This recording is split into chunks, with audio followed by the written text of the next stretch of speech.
Hi guys, this is part 3 of taking this beaten up old cabinet and turning it into something for my dining room. This is the part that's about the enamel paint. Once I put on primer, I could see lots of areas with imperfections that I wanted to use caulk to fill in so that when I do the actual paint, you won't see all of those little imperfections and lines.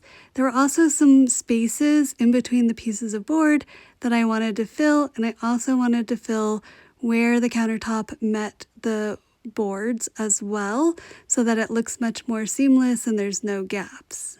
I did the caulk around the counter last because I want it to be somewhat wet still when I begin to paint. So I started to paint just the top trim around the countertop because I want to pull the tape while it's all still wet. That way the tape's not going to take anything with it, but there's going to be a really clean line. Pulling the tape right away, I had really clean lines, so then I went right into painting each side. I'm doing a really light coat, so it's not going to look super great after the first night. It's okay, I'm just getting everything covered. And then as soon as I am done covering everything, I'm going to pull the tape again for the nighttime and then re-tape for a second round. Love a satisfying tape pull here, felt really good. This is day 2. You can see that after day 1 dried, it didn't look totally cohesive. So day 2 is where it really starts to come together. Everything starts to look much more clean, and you really get a sense of what it's going to look like when it's all done.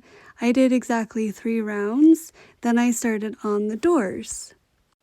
The doors were so much harder with all these little details and ridges, so I started with caulking again, and then I started painting. I did really light coat on the doors, and because of that, it took 3 rounds of painting as well. But again, you really want to focus on not having drips. You want to get all your sides, make sure nothing's dripping over. So yeah, it's going to look pretty terrible after the first time, but you're going to keep going until it looks perfect.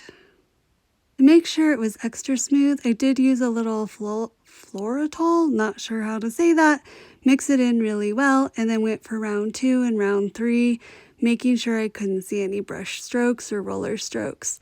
I really am not that impressed with the Behr enamel, and I probably won't use it again in future projects. Alright, well follow me for part 4 where I put it all back together.